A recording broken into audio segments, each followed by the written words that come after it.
Hello, guys. Welcome to another episode of the Minority Reports. I am Walter. And I'm Dozie. Here on the Minority Reports, we have always focused on marginalized groups such as women and members of the LGBTQ community. But there's a marginalized group we never really considered talking about until recently. I came up with a friend who gave me a narration of something he recently went through, and suddenly I realized this is actually something we should talk about because this is a group that are equally marginalized and whose marginalization flies under the radar even though it's not supposed to.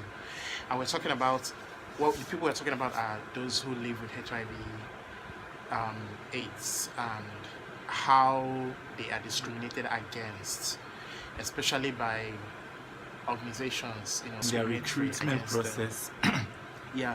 The friend I met, he's a close friend of mine, and with his permission, I want to share the story. He was looking for employment, and he went quickly up the recruitment process. It was very clear that this was somebody who had something to provide, so who had something to give, who was going to be very productive, and it got to the point where they were going to go for a medical checkup. And to be clear, this friend already knew he was HIV positive and had already started taking medication, was already going to the hospital, was checking. I mean, it was on top of his situation, you get. And so when he went to the, so here he is at the medical stage of the recruitment process, and this basically it's like the end, like this, when you get to medical stage, you're basically picked, and but he knew this situation of his HIV status might be a problem. So there have been stories of other friends who got to that point and didn't make it through because establishments like and a couple of others didn't hire them. There is that culture of silence. You get to the medical state and suddenly nobody gets back to you, and you wonder what did you do wrong. But if you really look into it, you find out that it was because of your HIV status. That was why you weren't called back, and he knew this. So when he got to the doctor, he laid his cards on the table. This is what you're going to find. You're going to find that I am very, very capable in every other aspect of this medical process except my HIV status. I am positive, but I need you to help me. I need you to do what you can to make me scale through. I am somebody who's going to be very productive. I have something to offer this organization. There's a lot I can give, and I need the job. I really need the job. And in a moment of compassion, the doctor decided to help him. I don't know the actual process with which he made it possible for him to scale through, but the doctor basically did not reveal his status to the company, and he got hired. And my friend has been working there for about 6 years now and has been very, very productive. His appraisals have been just the best. He's been climbing up the corporate ladder. He is somebody who has proven that you can, your status does not make you any less human. He's somebody who has proven that if you give someone who's basically, it's just we like to blow the mantra that living with HIV positivity is not a death sentence, and it really isn't. At the end of the day, it's just pop a pill and that's it. For all intents and purposes, you are just like the next human being, working at your job, contributing to the society, contributing to your workplace, making the world a better place as much as you can. And what's crazy is that the discrimination people living with HIV suffer in this establishment, particularly in their recruitment processes, is not based on any sort of knowledge of the illness. It's just based completely on ignorance, because impulse of this establishment is just rooted in the stigma. HIV positive, we are not going to deal with this. And it's incredible also that a lot of these establishments are also willing to hire people who have hepatitis B, which factually speaking is a lot more dangerous, yes, than HIV. So a lot of this is rooted in the stigma, in a lack of understanding, and in ignorance that is not interrogated, existing in these establishments and these institutions. And what it does is it causes a situation where people who need to stay as healthy as possible do not have access to the jobs that they can do for the sake of this illness, which will not hinder them in any way from doing their job. You can't be HIV positive and then you're worrying, you're fresh out of NYSC, and then this thing that is managed, this thing that is basically does not take away, should not take away from your life, suddenly becomes an issue. You now go to job interviews wondering if you are getting hired, or if you're going through a recruitment process that will end simply because the medical procedure found out that you are HIV positive. And the carelessness of some of these establishments that are discriminatory is even it comes off with even putting the person in the dark. Like you get to that point, you get tested, you are found out that to be positive, and nobody gets back to you. You are just left in the dark, in silence, like that. That stigmatization hurts just as much as the one that is open and hostile. When you get to the point where there is such a culture of silence that nobody talks to you about anything, you are not called to sit down and be like, okay, this is what, like, you're not given a chance to defend who you are. You are simply dismissed based on what was found in as a default in your health, and that is very, very wrong.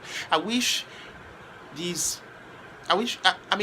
it's very, very startling. It's one thing for private individuals to discriminate because it's just one person. So the onus of knowing about this disease, the onus of enlightening yourself about this disease it appears like it's a big thing, and so that it takes a while for someone on his own to overcome that instinctive stigmatization that they have to feel for someone who has an illness that they don't understand. But this is an establishment. These are establishments. These are organizations that have different individuals who work in a machinery engineered to make them better. And essentially, these organizations always have goals they set out to achieve. So baseline for employing anybody should be that the person would contribute to the entire machinery in achieving these goals, in achieving the vision of the organization. But somehow when it comes to people living with HIV and AIDS, they are put on trial for something else that shouldn't at all factor into their capacity to do their jobs. And it's curious because you get this person who you have interviewed. Like most of these recruitment processes it's not just one interview. There's a test, there's one interview, and a second interview. That some basically have to go through 3 interviews or so.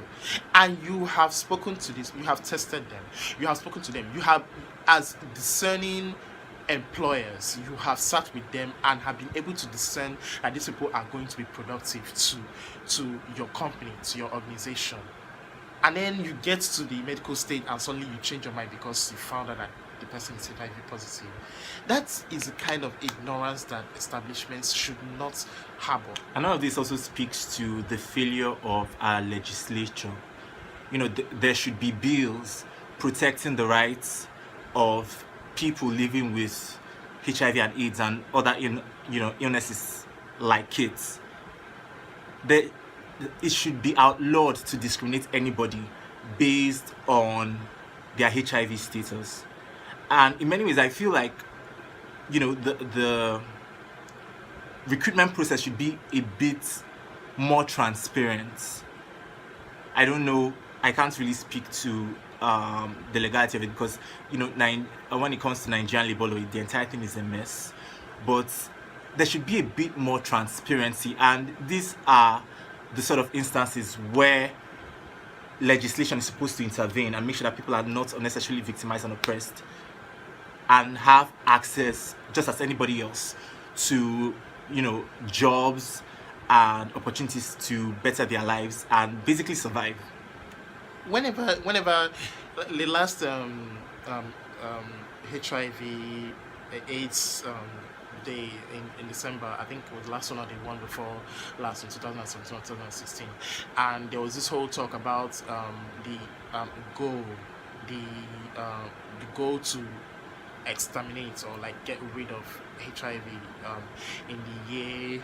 Oh God, there's a name that they call it. It's like an agenda, an international worldwide agenda, and there was all this talk about which countries are working towards the achievement of this goal, and it just feels to me like Nigeria isn't anywhere in the contribution to achieving this goal, because like Dozie said, we have a system that has failed us so woefully when it comes to healthcare, and this is just one of those casualties, this issue of HIV discrimination, because it doesn't even factor as one of the things we consider important.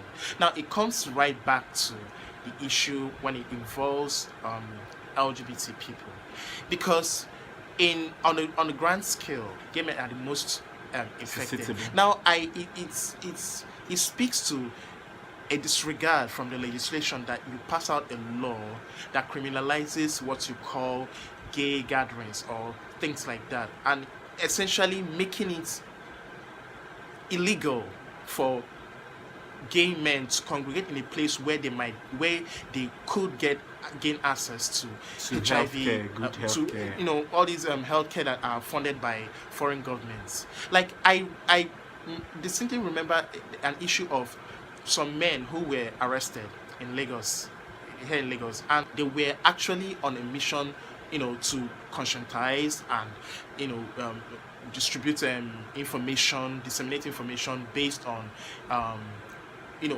as part of a process of battling HIV or creating awareness about HIV, but concentrated on the gay community. And they were bundled up and arrested and labeled people who were having a gay code. This is just, it speaks to a disregard from the law, from the legislation, that you don't even consider the import of passing out a law that discriminates against gay men, so much so that you also endanger the health status. Like, this is something that you, in taking care of taking care of a situation where you protect people who are living with HIV, you have to consider that there are some other laws you might pass in curbing some other things that may affect this particularly marginalized people, the people who are living with HIV/AIDS. It's very exasperating. And even then again, even though gay men might be more susceptible to contracting HIV, it doesn't then mean that this is an issue that is isolated, because there's the blowback, there's like the trickle down effect. This plays out in other ways. So not protecting the interests and access to healthcare of people living with HIV, even using it as a means of stifling so-called gay associations or gay gatherings, these things will definitely have ramifications for other demographics besides gay people, besides gay men. It would have ramifications. So there is no way you look at any of this that it makes sense. It's illogical, it's counterintuitive, and it is manifestly wicked. The point is, living with HIV doesn't speak at all to a person's mental ability, to their ability to execute whatever job or task they are given. So why then is it used as a point for disqualifying people who are otherwise qualified for jobs, when it is very clear, it has long been established that with proper healthcare, this is an illness that can be managed. A person living with HIV can live just as long. Even saying it's an illness that can be else. managed implies that it's some sort of thing that has manifested and you're basically just fumbling through life. Because it's not cancer. When cancer hits you, it's there, you know. Then you are now talking about managing an illness. HIV is just a situation. That's what I like to think of it as. It's a situation that people have under control when they are serious about their health. Yes. And most people, for somebody who is out there looking to get a job, who's HIV positive, believe you me, if he knows he's positive, he's going to be serious enough to get a handle on it. And all it takes really is just you're going to a clinic, you are enrolled in their HIV program, you have a medication which you take one time a day. That's it. Just a medication, you take one pill a day. It falls on us then to do our due diligence and educate ourselves on these things. If you don't understand something, there's ample material out there on this disease. You educate yourself and educate other people around you, because this ignorance has a ripple effect.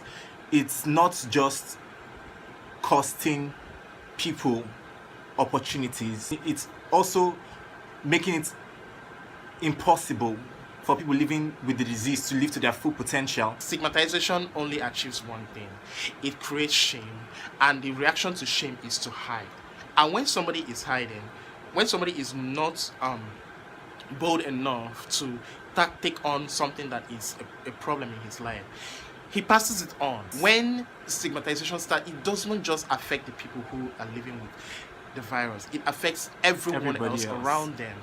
If we don't create an enabling environment that makes it okay for someone who's living with HIV to just be and be if productive. We do not have an environment, a society that lets people who live with HIV to be able to identify as who they are while living to their full while potential. Living their lives to their full potential, then what we are doing is damaging not just these people but ourselves, the society at large. If you're part of a system that discriminates in this certain way, we should do better. We really should.